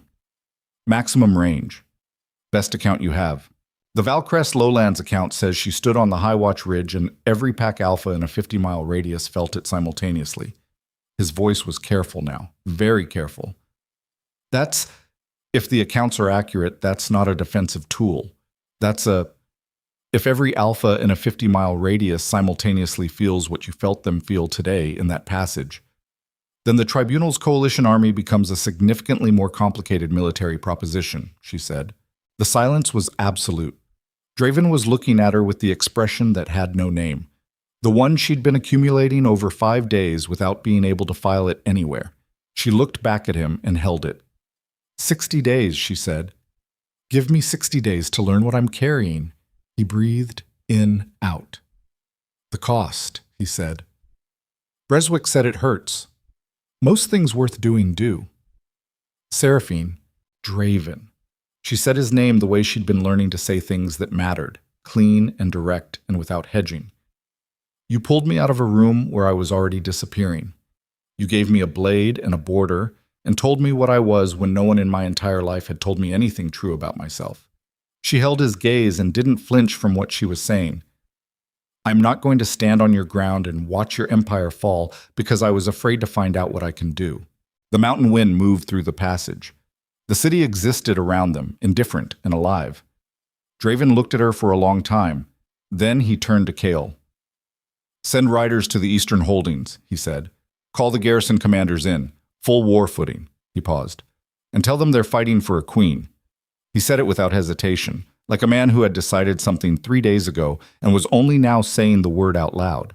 Seraphine stood in the pale Nightfang morning with the mountains in her chest and 60 days between her and the thing she was about to become, and she thought, this is what it feels like to have something worth fighting for. But 60 days away, at the tribunal's high council, Aldrich was already walking through a door and beginning to speak. And behind that door sat 12 alpha rulers who had spent 3 generations building a world that did not include her, and they were not going to dismantle it quietly. And deep in the Veyrath palace, in a room full of rose gold silk and elaborate braids, Celestia received a letter with a gray wax seal and read it with the careful expression of a woman who had just been offered something she had not been looking for but was not going to refuse. The letter said, "Your sister has become a problem." It asked, "How much do you want to be a solution?" Celestia set the letter down on her dressing table and looked at her reflection for a long time. Then she reached for her pen. The 60 days did not pass gently. Seraphine learned that quickly. The first time she let the wall down deliberately, in the lower courtyard with Breswick watching and Draven standing 10 feet away with his arms crossed and his jaw set, she made it 3 seconds before the sensation drove her to one knee. Not pain exactly. Something larger than pain. The feeling of a river being rerouted through a channel built for a stream, the pressure of it enormous and indiscriminate, and she stayed on that knee in the cold courtyard dirt and breathed through it until the world stopped tilting. Breswick crouched beside her. Too much at once. I noticed, she said. She stood up. Did it again. She did it again every day for 2 weeks, extending the duration by seconds each time, learning the architecture of what she carried the way you learned a new language, not through understanding but through repetition until the body accepted the vocabulary. Draven watched the first week without interfering. The second week he stopped watching from distance and started watching from close, and she understood the difference without having to name it. He was close enough to catch her if the ground came up. She didn't tell him she noticed. She noticed anyway. By the third week she could hold it for 30 seconds without going to her knees. By the fifth week she could walk while holding it, which Breswick said was not in any account he'd read. She stopped telling him things that weren't in any account he'd read because the look on his face was starting to make her uncomfortable. The Tribunal's coalition moved early, not at spring thaw. At the last week of winter, when the mountain passes were still half closed and the ground was iron hard, and the consensus among Draven's garrison commanders was that no rational force would move through the gray vast range in these conditions, which was precisely the point. The Tribunal had assembled 7 provincial kingdoms under the banner of continental stability, and the general leading them, a hard-faced alpha named Sorek, who had built his reputation on doing what rational forces wouldn't, had decided that surprise was worth the cost of winter movement. They learned this from a rider who made it through the eastern pass with frostbite on both hands, and a Tribunal arrow still lodged shallowly in his left shoulder. He delivered his report in the war room and then passed out, and the surgeons took him, and Draven stood over the map table with his commanders for 6 minutes without speaking. Then he looked at Seraphine. She was already looking at him. The High Watch Ridge, she said. Breswick's account, 50-mile radius. The army is 3 days out. The ridge is a day's ride. His voice was level. She'd learned to hear what was underneath the level. The full awakening. Breswick said survivable. He also said significant. He also said the first queen survived it. She had years of practice before she used it at full range. She also didn't have 60 days advance warning and a scholar standing next to her. She looked at the map, at the range of mountain passes, at the 7 provincial banners marked in red moving through the eastern approach. If this works, those 7 kingdoms feel what their alphas feel on that ridge. The Tribunal's coalition doesn't hold together if the men it's made of remember what they're actually bonded to. And if it doesn't work, she looked at him. Then we fight them conventionally, and we probably lose, and I die on a ridge instead of in a storage room, which is a better ending. Nobody in the war room made a sound. Draven looked at her for a long moment, then he looked at his commanders. Full garrison to the eastern pass, standard defensive formation, hold the mouth. He looked back at her. We ride for the ridge at dawn. Celestia arrived the next morning. This was not in any plan. The rider who came ahead carried a white flag and a message that Seraphine read in the east tower with the particular stillness she used for things she had not expected and needed to account for quickly. Celestia had crossed into Nightfang territory at the southern gate with 6 personal guards and no army, which was either extraordinary courage or extraordinary calculation, and with Celestia had always been impossible to separate. Seraphine met her in the outer courtyard. Her half-sister looked different outside the Veyrath palace, smaller, somehow. Not physically, but in the specific way that people appeared smaller when the architecture that had made them large was no longer surrounding them. She was wearing riding clothes, dark and plain, her blonde hair pulled back simply, and she looked at Seraphine with an expression Seraphine had never seen on her face before. Something uncovered, something that had removed its professional surface and was standing there without it. I got the Tribunal's letter, Celestia said. I know. I didn't answer it. Seraphine looked at her for a moment. You're here instead. I'm here instead. Celestia's jaw was tight, not with cruelty. with the specific tension of a person who was doing something difficult and had decided to do it anyway. The tribunal approached Father too, 3 weeks ago. They want Veyrath to contribute forces to the coalition in exchange for expanded Eastern trade rights. She paused. Father is considering it. The morning air was very cold between them. Is he going to accept? Seraphine said. He was going to, before I told him that if he sent Veyrath forces against you, I would take my mother's family's military alliances and the Eastern Trade Network and remove them from his authority. Celestia held her gaze. He won't move against you. Veyrath is neutral. Seraphine absorbed this. The political weight of it was significant. Veyrath neutral meant one fewer kingdom in the coalition, and more importantly, the eastern trade routes that several provincial kingdoms depended on remained unaffected by the conflict, which changed the coalition's economic mathematics considerably. Why? Seraphine said. Just the word. Clean and direct. Celestia looked at her for a long moment. When she spoke, the words came out with the quality of something that had been sitting in her for a while and had been turned over many times before being said. Because I have spent my entire life being the one who was valued, and you have spent your entire life being the one who wasn't, and I told myself that was simply the shape of things, that it was true, that you were less. She stopped, started again, and then I watched my father trade you for a treaty like you were currency, and I was the one who suggested it, and I have been sitting with that for months. Her voice stayed level with visible effort.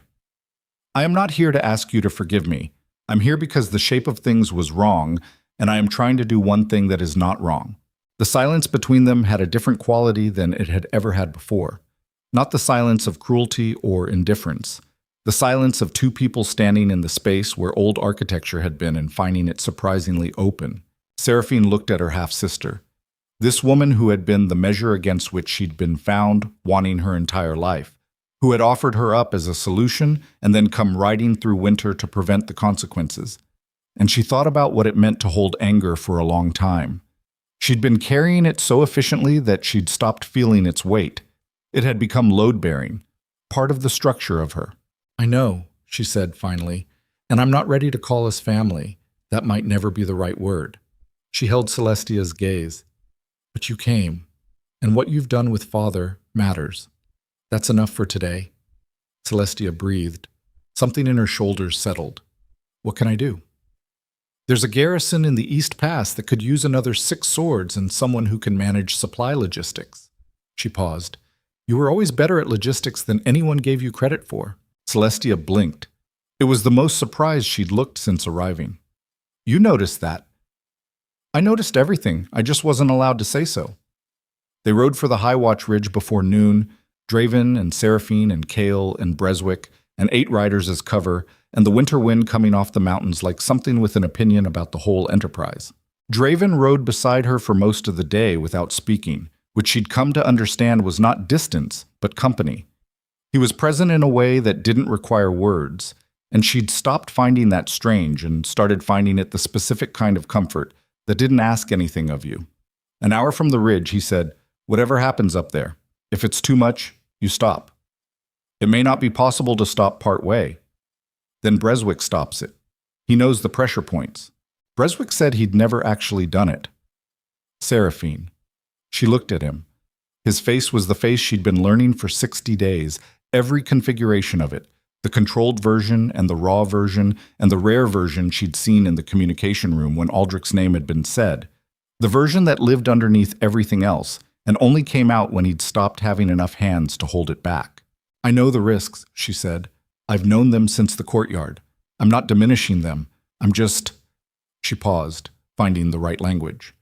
I spent 22 years being afraid of what I didn't have. I'm not going to spend whatever comes next being afraid of what I do. He was quiet for a moment. I know, he said. I know you're not. He looked at the ridge ahead, gray stone rising against the white sky. I just needed to say it. She understood. Sometimes the saying was its own function, not to change the outcome, but to mark that you had been present and aware and that it had mattered to you. She had almost no experience of being the thing that mattered to someone. She was still learning how to let it land. Said and heard, she told him. The ridge was everything the accounts described and nothing she'd been prepared for. She stood at the highest point with the wind pressing against her from the north. The eastern approaches spread below her. She could see the dust cloud of the coalition army 3 hours out. The scale of it sobering. The tribunal's banner and 6 provincial banners moving together through the gray winter plain. 7 kingdoms. Sorek's force was 10,000 at minimum. The Nightfang garrison at the pass mouth was 2,000. The math was clear and had always been clear. This was never a conventional fight. This had always been about what she was carrying and whether it was real. Breswick stood 6 feet behind her. Draven stood at her right, Kale at her left. She looked at the army below and thought about the men in it. Pack wolves. Every one of them. Land bonded, empire bonded, bonded by obligation and fear, and the long, careful work the tribunal had done to make sure pack instinct stayed directed upward toward hierarchy rather than outward toward territory. She thought about what it meant to be bonded to land, the specific animal truth of it, the thing that lived below strategy and politics and coalition agreements, the thing that knew which dirt it came from. She thought about a bastard girl lying in grass behind stables, straining toward a shift that never came, not understanding that what she was doing wasn't failing to become a wolf. She was something else entirely, something older, and the straining had been the first pressure in a wall that had held for 22 years and was about to come down. She let it down, not in stages this time, not the careful, controlled cracks of 60 days of practice. All of it, the entire structure of suppression releasing at once. And the sensation was exactly what she'd known it would be and nothing she'd had adequate framework for. Vast and geological and personal all at once, like the ground remembering what it was and choosing to be that fully. She felt the mountain under her feet as though it were part of her own skeleton. She felt the passes and the river valleys and the frozen fields and 10,000 land-bonded wolves standing on soil they'd been told belonged to their commanders. She felt them, and she let them feel the land. She didn't know how long it lasted. Breswick said afterward it was 4 minutes. It felt like something outside of time, like being the still point of a turning thing, the sensation not of power in the conquering sense, but of connection so complete that the distinction between her and the ground she stood on became temporarily meaningless. What she felt from the army below was not immediate capitulation. It was not dramatic. It was quieter and more absolute than that. It was the sensation of 10,000 men simultaneously remembering something the tribunal had trained them to forget, that their bond was to their pack land, their home territory, the specific soil their ancestors had run on. Not to a coalition, not to a banner, not to a political agreement brokered by a council that had been managing their instincts for 3 generations. The army stopped, not all at once. In waves from the outside in, the way a fire went out.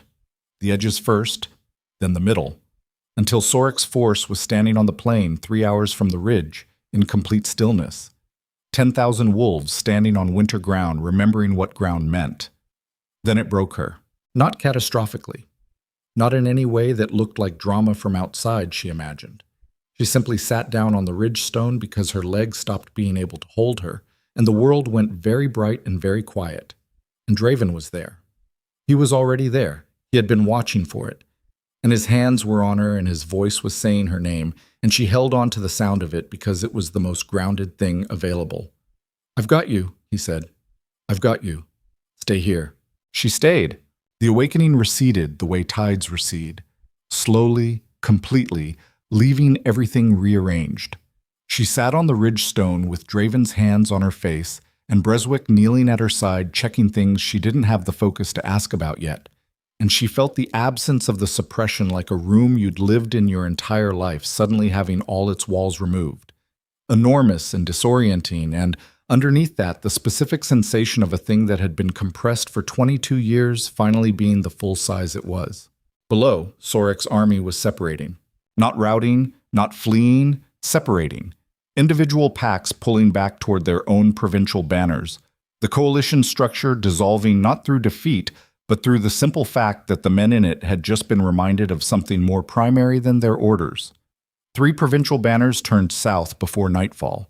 2 more by the following morning. Sorek himself held position for 6 hours before his own captains informed him that the army he'd been given was no longer an army in any functional sense. And then he too turned south, and by the second morning the eastern plain was empty. No battle, no bodies, 10,000 wolves going home. The war ended before it began, which was the most the First Queen's accounts had ever promised, and which Seraphine, sitting on the ridge in the aftermath, felt was almost too clean to be trusted. Nothing in her life had ended cleanly. She kept waiting for the next thing. But the eastern plain stayed empty. Aldrich was found 3 weeks later in a provincial town 70 miles south, living under a merchant's assumed name. He was brought back to Nightfang in chains, and Draven heard his case in the council chamber with 11 counselors, and Seraphine at his right, and Kyle standing at the back of the room with the quality of stillness that meant he had things he wanted to say and had decided not to say them. Aldrich stood before the table and looked at Draven with the face of a man who had been many things and was now simply tired. He did not perform remorse. He did not perform defiance. He stood and waited, which was the most honest thing she'd seen him do. 11 years, Draven said. Yes. Was any of it genuine? A pause. Aldrich looked at the table. Some of it. In the beginning. He raised his eyes. When the tribunal approached me, I had already been here 8 years. I had reasons I told myself were good. They weren't good. They were sufficient for the moment and insufficient for the accounting. He held Draven's gaze. I'm not asking for a different outcome. I'm telling you the truth you asked for. Draven looked at him for a long time. The thing about being built on betrayal, Seraphine thought, was that you had 2 choices once it was finished. You could let it close you, build the walls higher, trust less, convert every relationship into a calculation. She had done that for 22 years, and it had kept her alive and left her alone in a storage room with nothing that was genuinely hers.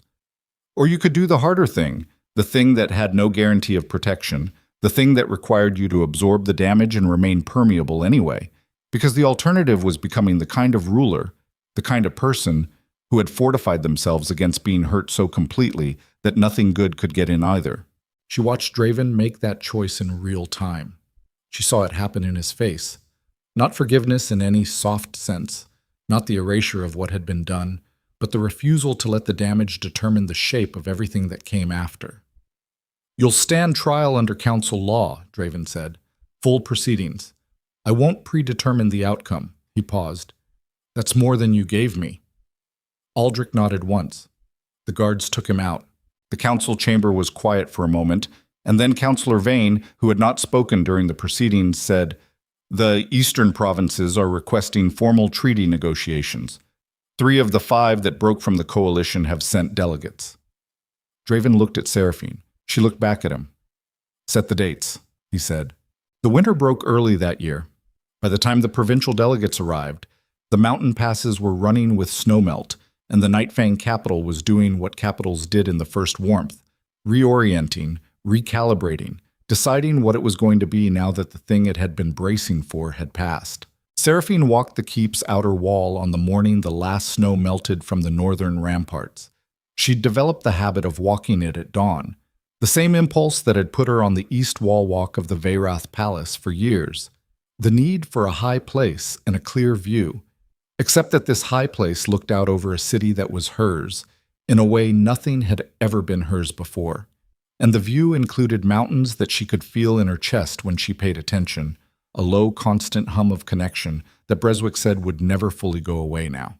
She was learning to find it steady rather than overwhelming. Most mornings she managed it. Draven found her there, which she'd expected. He had his own habits, and one of them was finding her when she'd been alone long enough. He leaned on the wall beside her and looked out at the mountains and said nothing for a while, which was one of the things she'd come to rely on about him. He didn't fill silences that didn't need filling. The Tribunal Council sent a formal communication, he said finally. I know. Aldrich mentioned their internal structure during the trial. She looked at the mountain line. They lost 3 provincial kingdoms to the coalition collapse. They lost the Eastern Pass Intelligence Network. They lost the credibility of the Dark Moon Plan. She paused. They're not coming back for a while. A while isn't forever. No. She turned to look at him. But we don't build for forever. We build what holds. He looked at her with the expression she'd finally found a name for, or not a name exactly, but an understanding. It was the expression of a man who had been carrying something alone for so long that the arrival of someone willing to carry it with him was still, months later, something he was adjusting to, not taking it for granted, not becoming comfortable in a way that made him careless, just present, in the specific way that people were present when they understood what the alternative felt like. She understood. She was adjusting too. "I want to go back to Veyrath," she said. He didn't react with surprise. She'd noticed he rarely reacted with surprise. He processed quickly and showed the outcome rather than the process. "When?" "Before the provincial negotiations start. I want to go before, not after, so it's not a political statement." She looked at her hands on the wall stone. "There are things there I left unfinished. Not with my father, with myself." She paused, finding the precise language. "I need to stand in that palace and be who I am now in the place where I was told I was nothing. Not to prove anything to anyone there. For myself. I'll come with you." "I know." She looked at him. "I wasn't asking permission. I was telling you the plan." Something moved through his eyes that was as close to warm as his face got in daylight, which was close enough. She thought about the girl who'd stood in a throne room in a clean gray tunic and been informed she was being traded for trade route access, and she tried to locate the distance between that girl and the woman standing on this wall. It wasn't victory exactly. It was more specific than that. It was the feeling of having been tested against the worst available estimate of what you were, and found out that the estimate was wrong, and carrying that knowledge forward without it curdling into arrogance or sentimentality. She had been told she was nothing. She had believed it enough to survive on it, to make a life inside the shape of it. And then the shape had broken, and underneath it was not the absence she'd expected, but something that had been there the entire time, waiting with the specific patience of things that know they are not going anywhere. She didn't think that made her exceptional. She thought it made her someone who had survived long enough to find out what she was, which was a different kind of grace, smaller, more earned, more honest. The Veyrath visit was quiet. She had expected it to be dramatic, and it wasn't. She stood in the courtyard of the palace where she'd grown up invisible and felt the strangeness of it. The way places shrank when you returned to them after becoming someone they hadn't made room for.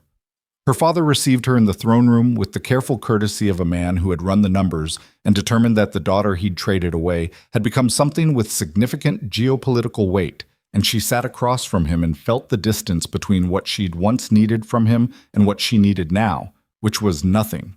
That was the thing nobody told you about growing past the place that hurt you. They talked about it as triumph. It was quieter than that.